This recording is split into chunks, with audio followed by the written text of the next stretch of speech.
Welcome to the Generation AI podcast. I'm JC Bonilla and joined by my co-host Ardis Kadiu. And in this podcast, we demystify artificial intelligence in the world of higher education.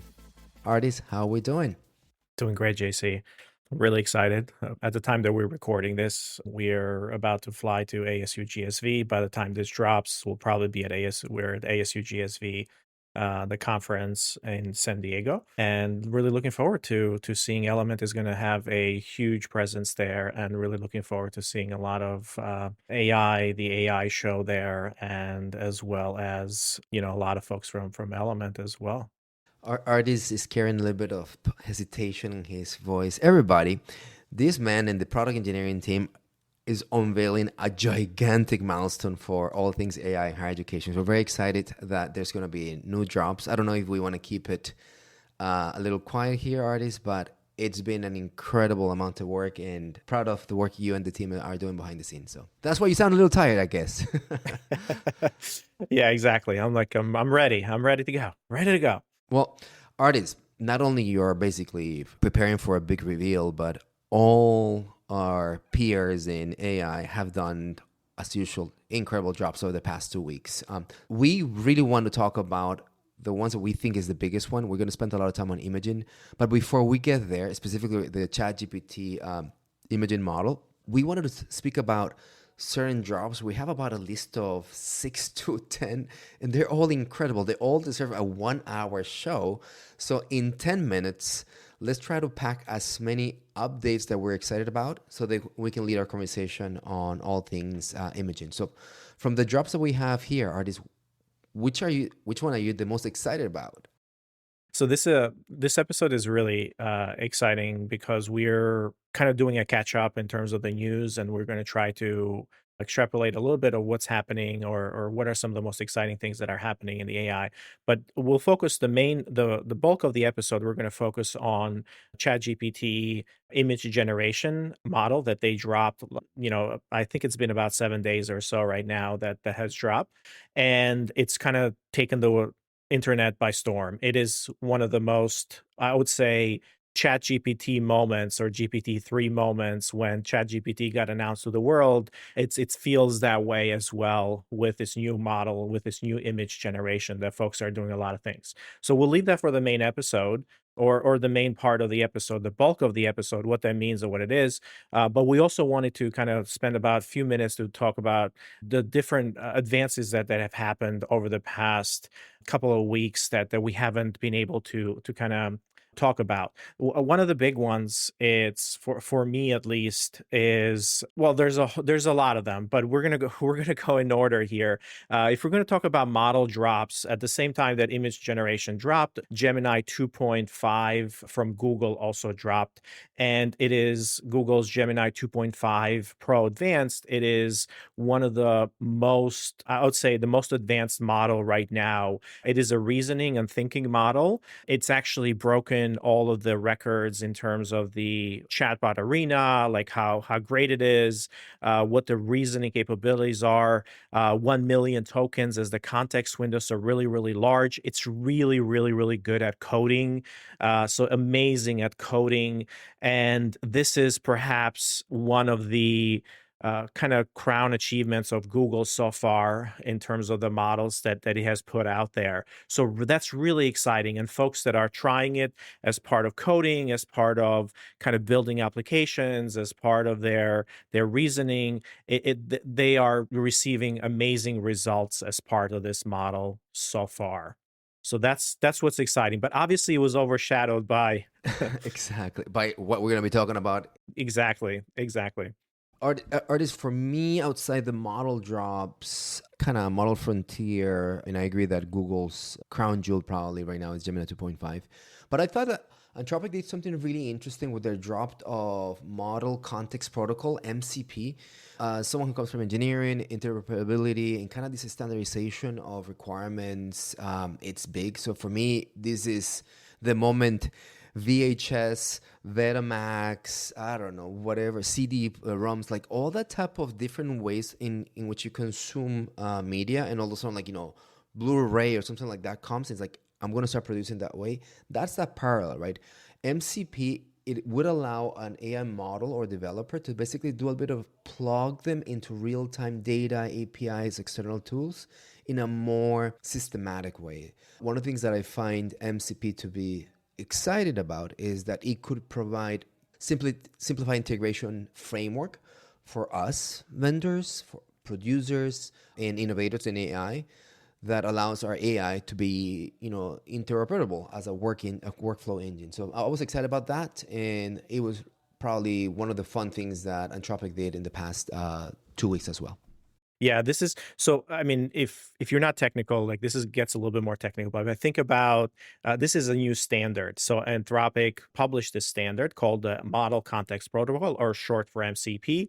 And essentially, think about it as the USB for AI models or for AI agents, right? So USB is a standard, and then every laptop maker has a USB connector that you can plug anything into. So you have a drive and you can plug anything into. So USB is a connector for communication, is a standard, and then you implement that standard. So what's happening is that the standard is now being adopted not just by Anthropic or not just by Claude, but also OpenAI came out and said ChatGPT now is going to support the MCP standard, and a lot of other agent platforms are working to support that standard as well. And just like you said, JC, what that means is that MCP provides a standard, but a data source or an application, for example, take Zapier. They implement rather than you calling their APIs, they implement a MCP endpoint or a server, and then now your AI agent or chatbot can connect to that endpoint in a natural language to pull information and to ask it for different things. So this MCP is really the underlying technology that can open up, just like with APIs in the past, this can open up the ability for these agents to connect to a lot of different data sources. And here in Element, we're actually working and then we're incorporating that as part of our AI agents in here, so we can reach out in different platforms and we can pull content. So that's really, really exciting for us because it gives us a common language to basically connect with legacy systems or connect with other systems that are not, that we don't have to use their APIs through. Hey, are these two worthy nominations before we go into the educational realm of all things AI? But DeepSeek launched version 3, and it's just always good to keep on talking about how the open source momentum continues to push forward. Everybody remember DeepSeek dropping at a few months back or weeks back, and rethinking how computational delivery, in this case, a more efficient way to produce and train models and using open source. So DeepSeek launches V3 and continues to be very, very impressive.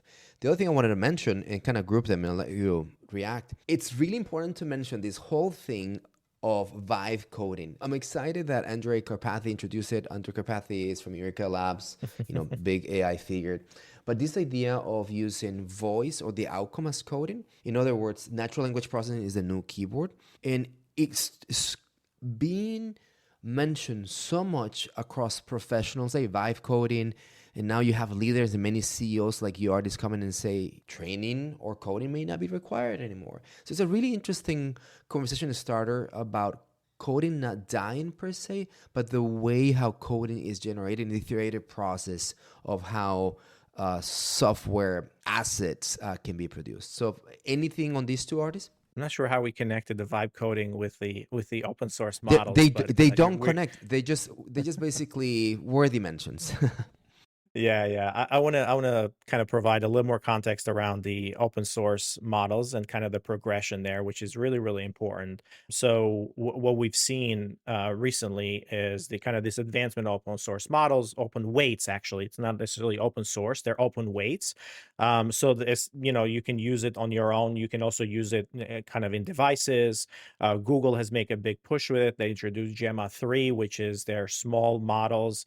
Actually, OpenAI now has come to the table and realized and said, hey, we also want to provide open source and get back to our roots, to the open opportunity. They haven't launched any open weights models until GPT-2 or 2.5, I believe. So Sam just announced that this week that they're going to release, and it could be as early as next week, or it can be maybe a couple of weeks from now, but a model from OpenAI that is open weights as well, that it can be used externally. And what that means is that now organizations can kind of use those models and can embed them as part of their products roadmaps. The other one is we talked about very briefly on Llama. Llama 4 is expected to come out now in the next couple of weeks, definitely in April.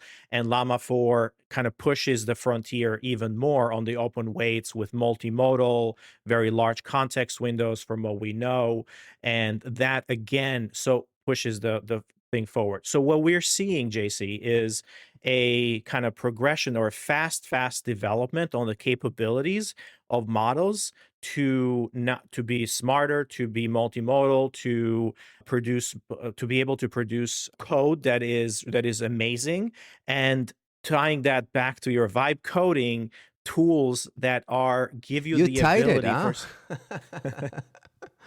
So if you have these models that are really, really good at coding and understanding and reasoning, and the cost of them goes down, now you have tools like Lovable or Bolt AI. They can go in and they can use, and they can spend 2 minutes or 10 minutes or whatever, however long it takes to iterate through these problems and create full blown applications.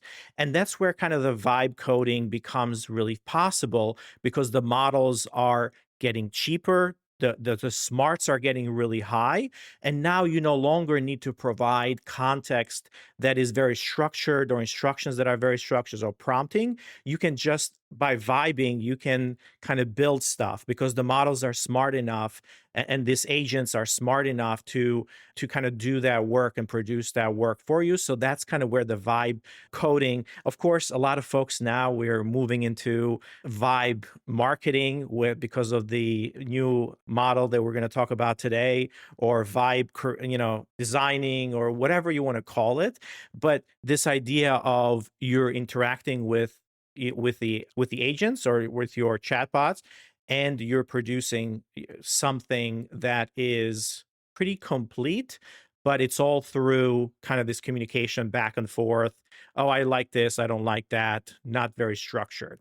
So I wanted to perhaps kind of get to that. And of course, one of the things that's really important is, like, what does that mean for folks? What does that mean for a marketer? What does that mean for someone in an organization? Like, they need to learn these tools because they can produce real work and real outcomes. And one of the things that we wanted to talk about, one that's been dropped, is that OpenAI has released, or they have built their OpenAI Academy, right? So this is an educational initiative that is pushed by OpenAI, and they have prompting videos in there. They have, they can, how to work with Sora, for example, how to work with their image generators, how to, prompting for K through 12, for teaching K through 12, prompting for higher education in the classroom, how can students work with it. So they have put together academy.openai.com. So that's again, as these models get better, AI literacy is now becoming a must.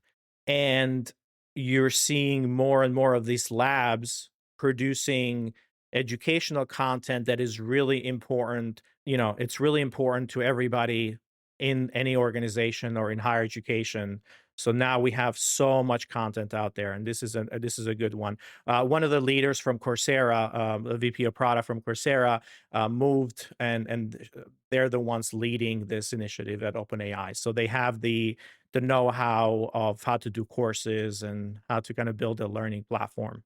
Just a quick connection to all things training, learning. Claude for Education also dropped, and it's kind of that module or basically all things Claude Anthropic for us, a learning mode. And Claude is not only giving answers, but kind of helping teachers and students teach about it. And I think there is going to be a version of that. Even ourselves, right? We're speaking of how our academies look like and starting to create new content. So with the evolution of AI with model frontier drops and whatnot, many of the educational upscaling, it's kind of the lagging factor. And I think that's where we're at.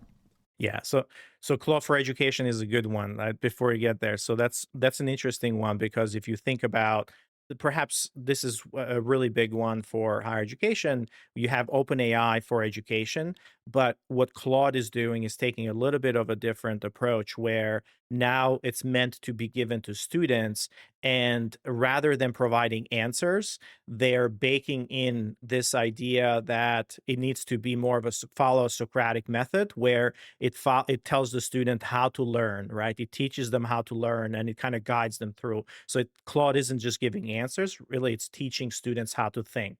And that's the pushback that we've been getting, for the past now couple of years from academia, and we're getting from pedagogy is like, hey, you're not really teaching students, you're actually just, helping them cheat because you're providing answers, this one-shot answers. Well, that's what Claude for Education is trying to do. So a version of Claude that can be adopted and schools are adopting, and higher education it's available. It was released and it's available, and it provides the students that kind of transformative, pedagogy driven learning mode, kind of step-by-step problem solving approach. That's right. So, Ardis, let's switch to our second part of the show today. In our second segment, we want to do a shift of another drop. But in this case, we're going from the text world to the visual frontier. And as you mentioned, this drop from ChatGPT or OpenAI and image generation package on GPT-4o suck the energy out of so many of the things that we just discussed, specifically Google's best performing frontier model. And all of us are talking about what does it mean right now to have this capability and the significant leap in AI capabilities when all things graphics, imaging. And the way we'd like to have this conversation, right? Let's just talk about what does this look like technically. Let's give a technical overview, but then push us to the real world applications and how it starts shifting practices that since we started this show, I'd say almost, 2 years ago? No, a year ago, a year and a half ago. A year ago, this, yeah. This is episode 71, right? So we've been talking about how this is going to be changing the creative industries and all those type of things. Today, I see it for the first time. I kind of saw it how it could happen, but now for me, this is that moment. So can we talk about what does it mean, and let's kind of give a technical overview here. Ardis, this is kind of more your domain. Go for it. Yeah, of course. This is really exciting. So what we saw a few months ago was, or with the introduction of GPT-4o, O stands for Omni, and it's essentially multimodal. So we saw the ability for the model to understand input that was both text, video, audio, and also images, and actually reason through it and understand it. But it wasn't able to produce that. So it produced audio in some cases. It produced text, but images it still used The DALL-E the framework. alt. DALL-E, exactly. Yeah. So it called a different model to produce the image. It wrote a prompt. However, what this means is now image generation is native to GPT-4o. So it's actually producing images the same way that it's producing text. So it's producing different modalities. It's the same concept, and it can represent that concept in an image. It can represent it in text. It can represent it in audio. So it's kind of one big space, and just the artifact is images. What's really cool about this, JC, is that it essentially, if you think about text, it produces one word after another after another. The same mechanism is happening here. It's like this idea of an autoregressive model architecture, which really predicts the next component or the next. And when you see how this produces it, it produces like different pixel. It produces it. It goes like line by line or like pixel by pixel, so to speak, just like it's predicting the next word and the next word and the next word.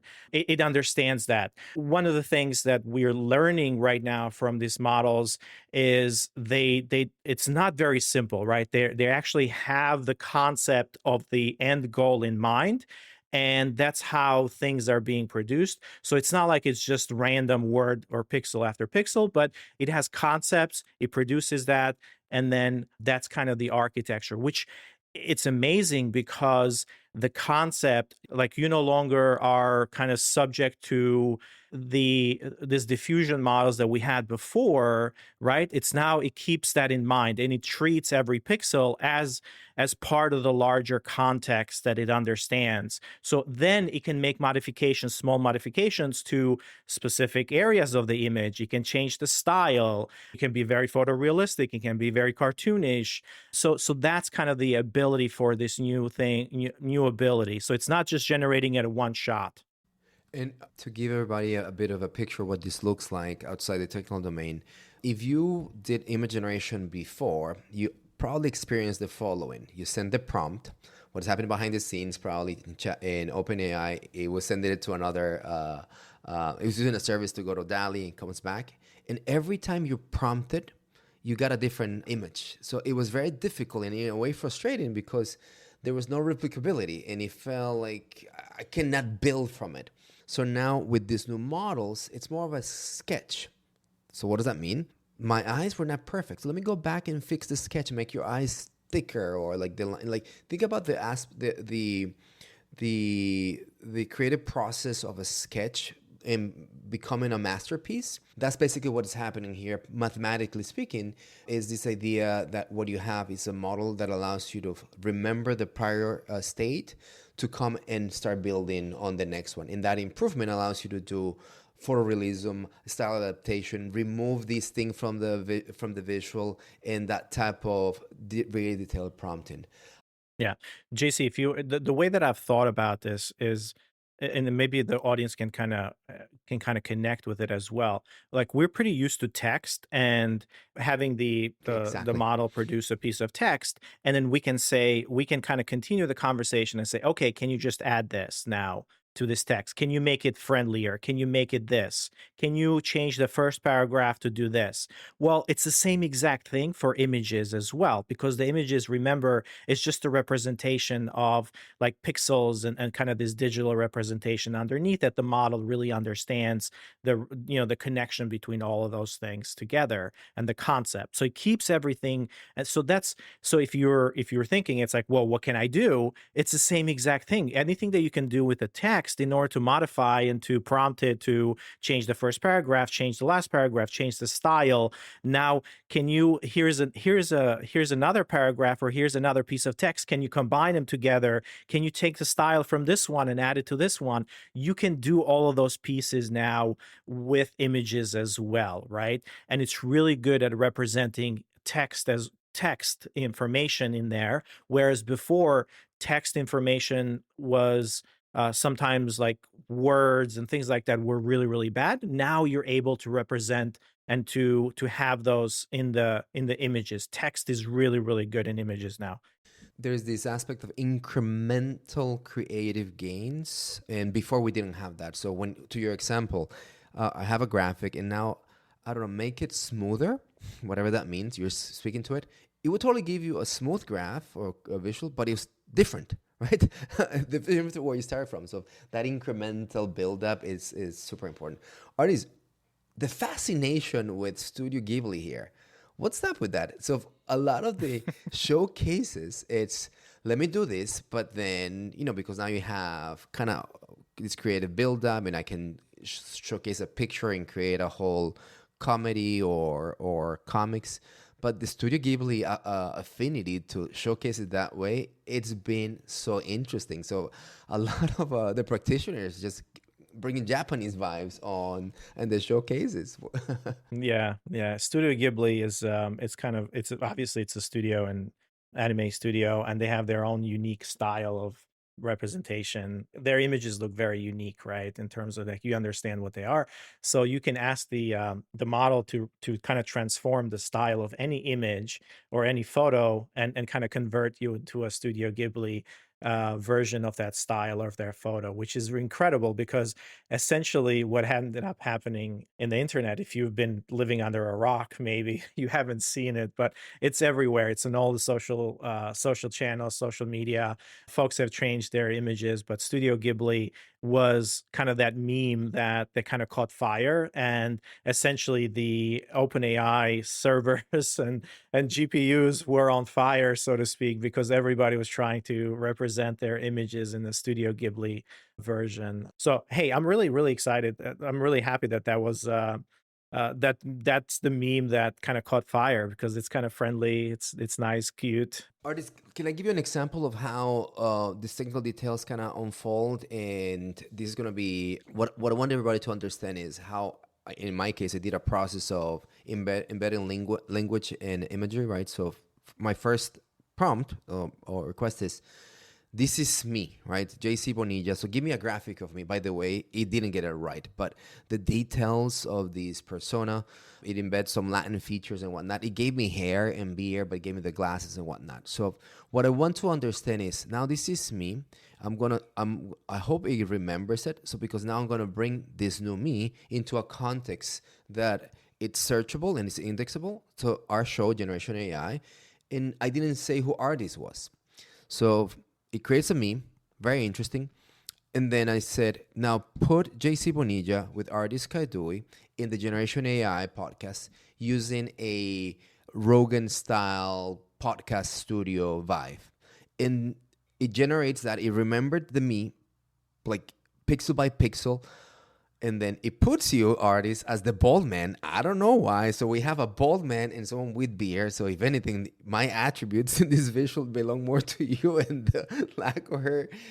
So Right, anyway, it's right. hilarious. But the details, the aspect of, it put water, it put the type of mic. I connected the mic to a little plug-in on the table, all the backdrop, bringing the Generation AI kind of brand, incredible detailed, and this basically seamless blending of language and imagery was fascinating. So interesting example, Artist, you look fantastic bald, my friend. I appreciate it. I appreciate it, JC. Well, I don't think my head is that round, so I don't know. I'm gonna look weird bald, so maybe. Well, I don't think in your genes. I've seen your family. I don't think you have that. You have to worry about that. It's not in your genes, brother. Hey, I do have a couple of examples. Let's take a look at them. I think this is an interesting one. So, and I think these were examples that the folks at OpenAI kind of posted in terms of the representation. So you can turn any image into an anime image. We talked about Studio Ghibli as a style, right, which is a special style of anime, but you can turn it into any picture into an anime, and it looks really, really good, by the way. I first used it and tried with Muppets, and I took a picture of, we were actually on a cruise, and Scarlett was sitting on one of the windows, and there's reflections on the glass. So I took a picture of her, and I told him to kind of transform it into an anime, into a Muppet, and it did that. It was actually really, really cool, and it left everything else the same though, like the real people and everything. It's just transformed that one person. So you can do the anime now, styles or Muppet styles. Here's another one. This is Restoration. this is somebody doing a drawing, and they just did a pencil drawing, and they said, "Hey, just turn this into filled in anime style," and it essentially filled in all the colors, and it kind of filled in all the details of that painting in here. Here's another one, JC. It's like Bengaluru people and objects. So it made kind of this images that are pretty cool, It's kind a of souvenir. It's collectible like a souvenir images. box. Oh, wait. That's very interesting. Yeah, It's a yeah, souvenir yeah, box, and yeah. what you see on the first one is inside is an, I guess, icon from Bangalore, but then Yeah, yeah, that's a style. That's a style. Bengaluru. it moves to other representations. The Kia, yeah, amazing. Yeah, exactly, exactly.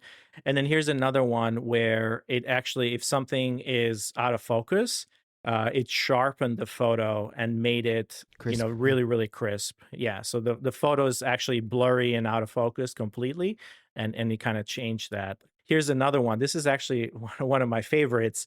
Sometimes you're drawing a doodle or a sketch in just a notebook, and it turned this sketch into a YouTube kind of poster, where the person drew somebody hitting a baseball with a fire behind it, and you kind of describe the baseball and the fire and the text that goes behind it.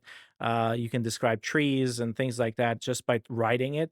And it actually converted that, which is amazing, right? It converted that into that. And the quality from a marketing point of view and a communications point of view, the quality of this ad from the sketch, incredible, Yeah, incredible. This incredible, right? would have been a $5,000 job by a graphic designer. Exactly, exactly. It's like, hey, this is what I want. Let me sketch it out for you in a notebook, and coming to a finished product, incredible, right? So that's chicken scratch. Here's one where it can do a kind of a 4-panel cartoon, right? Story. And this is an interesting one. A person goes to Starbucks and it has Christina with a K. It says in here, like the text is there, and then the barista gives it, and it's like, "Here you go." And the third image, it shows the cup. It says Christina with a K as the last name, so it's the whole thing. So it's just pretty cool. So if you want to do this kind of storyboarding or cartoons, it's pretty interesting. The reason why that is interesting is that in the prior ages, right, it will not hold the comic, the cartoon, the book consistent, right? Because it would, every time it generates an image is random. So you're like, what the hell is this, right? So there's no seamless narrative, visual narrative. Now, oh my gosh, this is the for me, one of the biggest things that you have imagery continuum, and kind of like, if you were to say these are the brand style guides, the visuals, keep it. It knows how to do that from its inception. You have an example right now on retail. What is this, Ardis? So this person started using ChatGPT image generator to create outfits for an upcoming trip, right? So start off with a picture of a jacket that is going to bring in, and it told and then ChatGPT did everything else, right? So essentially, you have your wardrobe, or you have pieces in your wardrobe, and it says put outfits together for me based on this pieces that I'm I have in so my gonna do that wardrobe. for our trip, right? So just lay it out on your bed and say, "This is what I'm bringing. Put the outfits together for me." Can you imagine red carpet moment? Who dressed you today? Oh, Mhm. ChatGPT. ChatGPT. That's right. It's pretty cool. Here's another one. This is a style, or like an interior designer approach, where basically you can go in and you have a room, and you pull furniture together, or pieces of furniture, individual ones, and you upload like 5, 6, 7 pictures of the different furniture, or the different styles, or the different pieces of for that room. And then you upload and also a picture of the room, and say, just transform this room, or do a design style, or generate an image of this living room redone to add the attached geometric rug, the tables, the lamps, the wall art, and so on and so forth. So there's a description basically that you say, okay, add all these different pieces to this room. And it does an amazing job at actually rendering that. So this is going to be an incredible tool for decorators, interior designers, whatever it is, or event promotion spaces, like where you can now. I can see this. We're like how this can be used for an event like Engage right now. We're doing planning for our signage, and it's like you go into a hotel, or you go into an event space, and you can say, here's the brand, here's the logos, try to incorporate these here for this particular company or for this brand. And it will actually kind of lay out all of that information, and all that graphics in a particular space, which is pretty incredible, right? Because very, very quickly you can kind of see what that's going to look like without somebody having to do that in Photoshop, or spending a lot of time. Incredible. So exciting.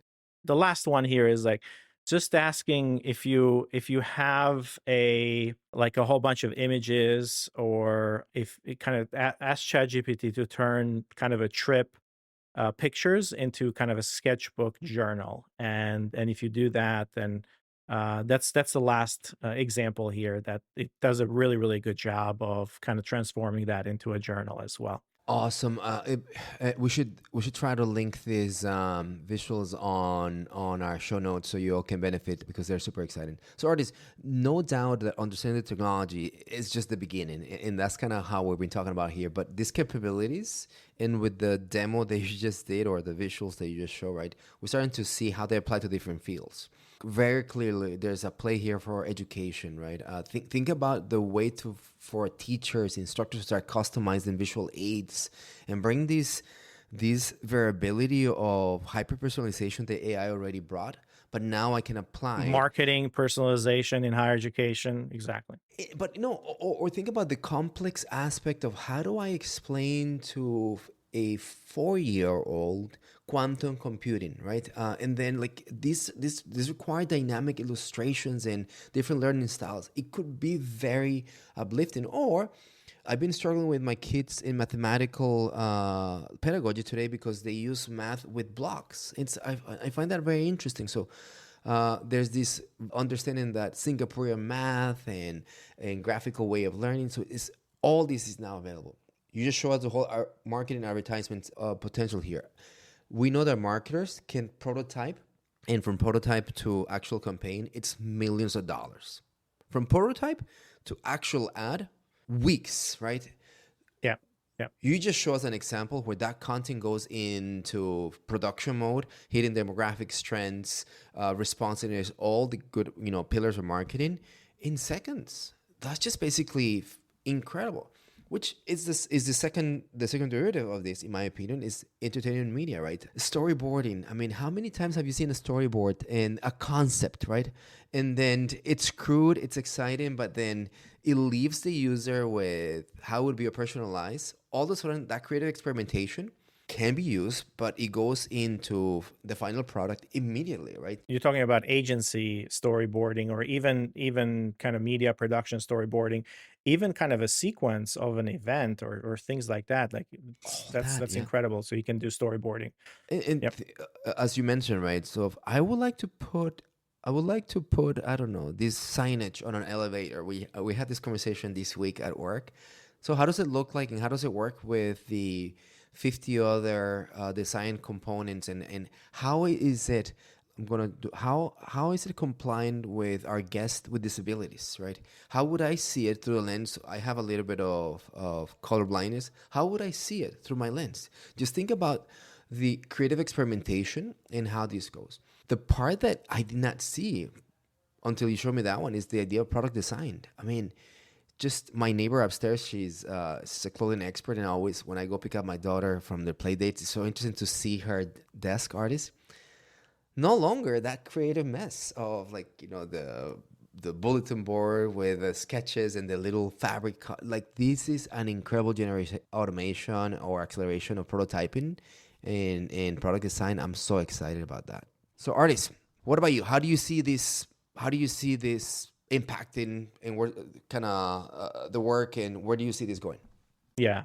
Well, here maybe we can do like I can provide a bunch of examples of how this can be applied, and we can go from there. And of course, you can expand on all of these. So number one, like think about it, filters become experiences. So like this is things like the transformation of styles from one style to another, filters on images, filters on different things like photos and so on and so forth.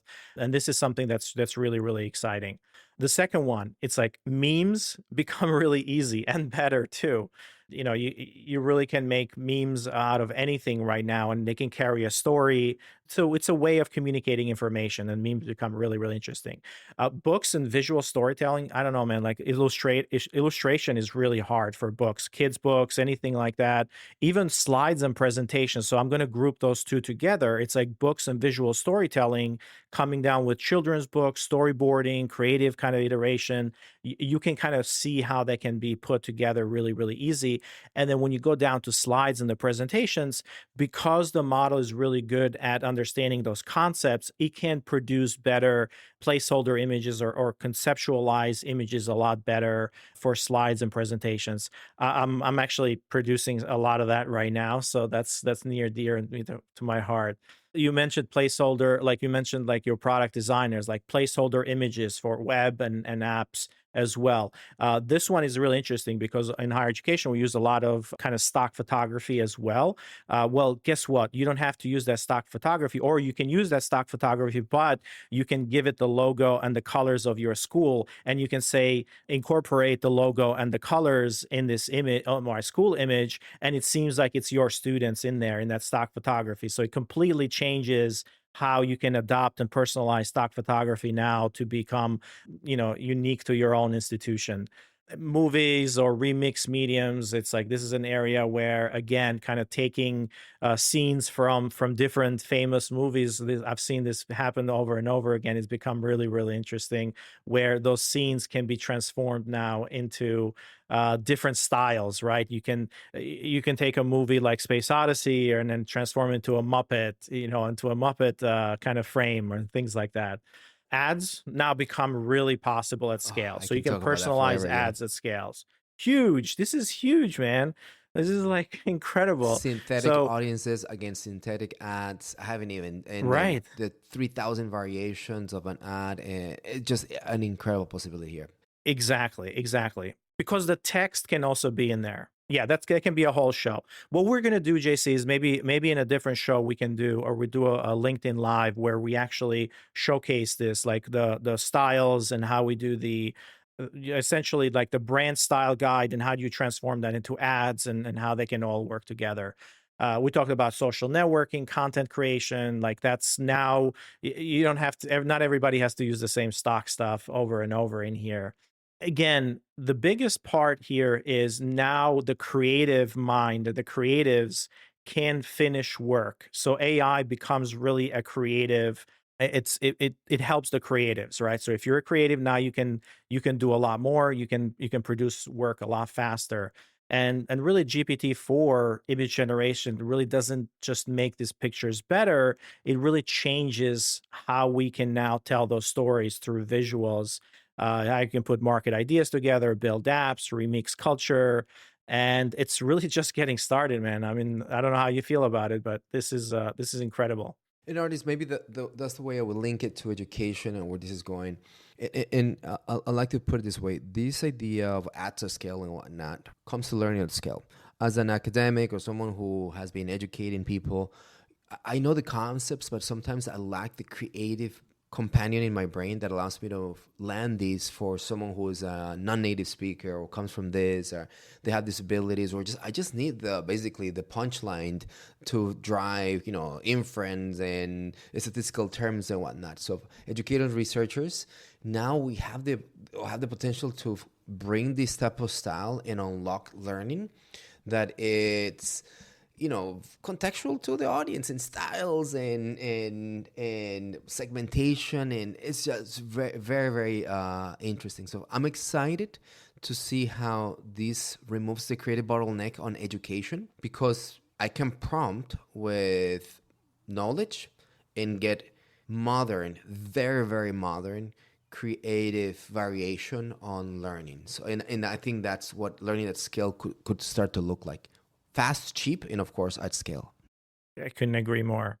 I was gonna say I'm gonna tie back to our vibe marketing and vibe creative work now, By right? creative, yeah. So That's where it's at, right? So anyway, Ardis, an incredible episode. I hope everybody you like the multi-dimensional AI multimodal. drops, that we brought to you today. But obviously, our punchline is exciting, always fast. But look out for the new vision models, because this is transformational. Ardis, sign us off. All right, everybody. Thanks, JC. Until next time. And over the next few days, we're going to drop a lot of episodes around ASU GSV as well. So, keep an eye on that feed. And as always, like or comment on and let us know if you want us to cover anything else. Till next time. Generation AI is part of the Enrollify podcast network. If you like this podcast, chances are you're going to like other Enrollify shows too. Our podcast network is growing weekly, and we've got a wide range of marketing, enrollment, and higher ed technology shows that are jam-packed with stories, ideas, and frameworks, all designed to empower you to be a better higher ed professional. Our shows help higher ed leaders and professionals like you find their next big idea, They feature a selection of the industry's best as your hosts, like Jamie Hunt, Seth Odell, Jenny Lee Fowler, Brian Gross, and many of your favorite leaders in higher ed. Enrollify is made possible by Element 451, the next generation AI student engagement platform that's helping institutions all over the country create meaningful, personalized, and engaging connections with their prospects and students. Learn more at element451.com.